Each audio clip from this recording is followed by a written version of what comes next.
Hello students, welcome to my YouTube channel. हम R D. Sharma का solution कर रहे हैं।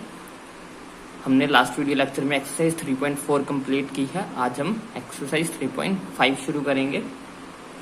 तो पहले इसके लिए कुछ इंट्रोडक्शन देता हूँ। इस पूरे एक्सरसाइज में हमें कंडीशन ये चेक करना है कि जो हमारे पास गिवन इक्वेशंस होंगी उनको हम सोल्व कर सकते हैं या नहीं सोल्व कर सकते हैं। जैसे एक्सरसाइज 3.4 में हमारे पास क्या था, हमारे पास दो इक्वेशंस होती थी। हम उनको मेथड लगा के क्रॉस मल्टीप्लिकेशन का मेथड लगा के इक्वेशन को सोल्व करते थे, एक्स और वाई की वैल्यू फाइंड आउट करते थे। अब इस एक्सरसाइज में हमें ये चेक करना होगा कि कौन सी इक्वेशंस पे हम वो मेथड यूज कर सकते हैं और कौन सी इक्वेशंस पे वो मेथड यूज नहीं होगा। मीन्स हर इक्वेशन पे वो मेथड नहीं लग सकता है, हर इक्वेशन जो होती है वो सोल्व नहीं हो सकती है।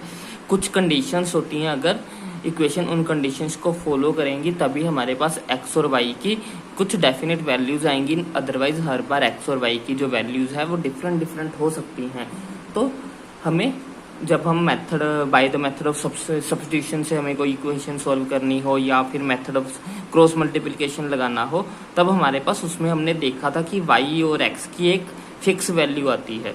तो ऐसा होना चाहिए कि इक्वेशंस में x और y की एक ही फिक्स वैल्यू होनी चाहिए। अगर एक से ज़्यादा वैल्यूज हो पॉसिबल होगी इक्वेशन में x और y की, तो हमारे पास जो कंडीशन है वो तो वहाँ पे वो मेथड यूज नहीं कर सकते हैं और वहाँ पे हम कहेंगे कि ये इक्वेशन जो है वो सॉल्व नहीं हो सकती है। तो कंडीशंस क्या क्या है, तो आज हमें कंडीशंस पढ़नी है। 3 कंडीशंस हैं बेसिकली इक्वेशंस को सॉल्व करने के लिए, जिसको उन कंडीशंस को फॉलो करना चाहिए इक्वेशंस को। फॉर एग्जांपल हमारे पास दो इक्वेशंस हैं, a1x plus b1y plus c1 equal to 0। Second equation है a2x plus b2y plus c2 is equal to 0। ये हमने कोई भी दो जर्नल इक्वेशंस के एक्सप्रेशंस लिखे हैं। अब पहली कंडीशन क्या होगी, क्या पॉसिबिलिटी हो सकती है कि अगर a1 बाय a2 मीन्स अगर हम कोफिशिएंट ऑफ x दोनों इक्वेशंस के x के कोफिशिएंट को डिवाइड करें, उनका आंसर नॉट इक्वल टू आए b1 डिवाइडेड बाय b2 के। अगर ऐसी कंडीशंस हमारे पास बन रही है, मीन्स कि हमारा जो a1 और a2 की रेशियो है वो b1 और b2 की रेशियो के बराबर नहीं आ रही है, तो इक्वेशन का एक यूनिक सॉल्यूशन होता है। तो equations have a unique solution. Unique solution का मतलब यहाँ पे x, अगर हमारे पास x और y है तो x और y की एक ही वैल्यू होगी, एक से ज़्यादा वैल्यू पॉसिबल नहीं होती है। अगर हम इनका ग्राफ बनाएंगे इन दोनों लाइंस का, तो ये दोनों लाइंस किसी एक पॉइंट पे कट करेंगी, वही पॉइंट जो होगा वो x और y की वैल्यू देगा। तो अगर तो ये कंडीशन फॉलो हो रही है कि a1 divided by a2 is not equal to b1 by b2, तो इक्वेशंस के पास जो होता है वो एक ही सॉल्यूशन होता है, यूनिक सॉल्यूशन होता है।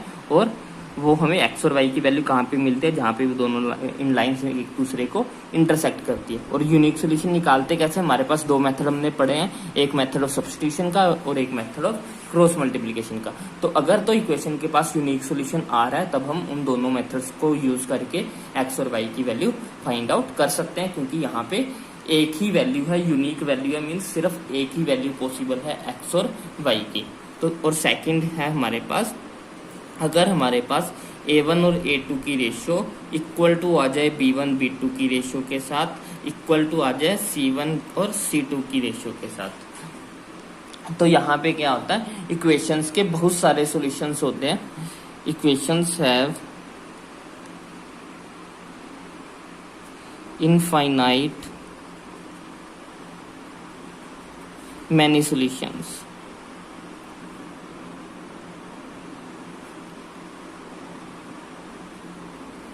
मीन्स यहाँ इन दोनों इक्वेशंस के, अगर इक्वेशंस ये कंडीशन को फॉलो करेगी तो हम ये कह सकते हैं कि इस इक्वेशंस का कोई एक फिक्स वैल्यू होगी, नहीं इसकी बहुत सारी वैल्यूज पॉसिबल होंगी। तो इसको हम फिर सोल्व नहीं कर सकते हैं by the method of cross multiplication या फिर by the method of substitution से, क्योंकि यहाँ पे x और y की हर बार डिफरेंट वैल्यूज आनी है।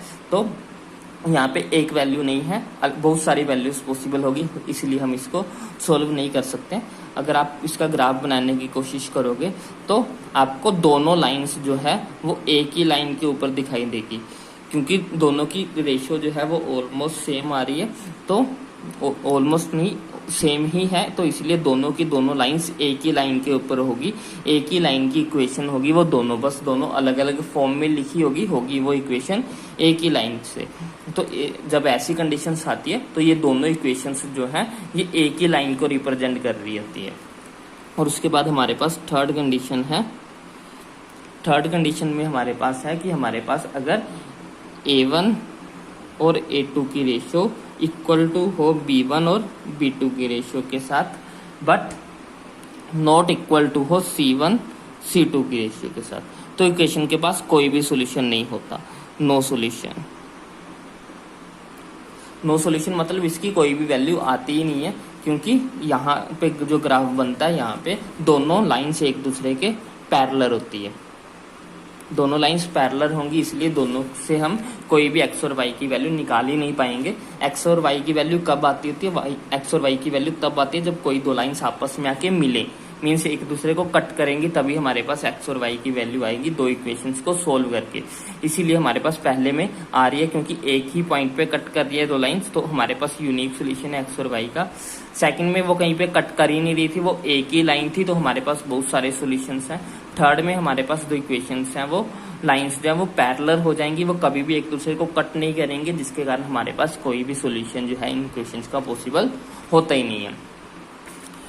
तो ये तीन कंडीशंस आपको याद रखनी है। पहली कंडीशन है A1/A2 not equal to B1/B2। अगर ऐसा आए हमारे पास तो हमारे पास यूनिक सोल्यूशन होता है, मीन्स इक्वेशंस का सिर्फ एक ही पॉसिबल वैल्यू होती है एक्स और वाई की, और फिर उसको हम सोल्व कर सकते हैं by the method of cross multiplication या फिर by the method of substitution.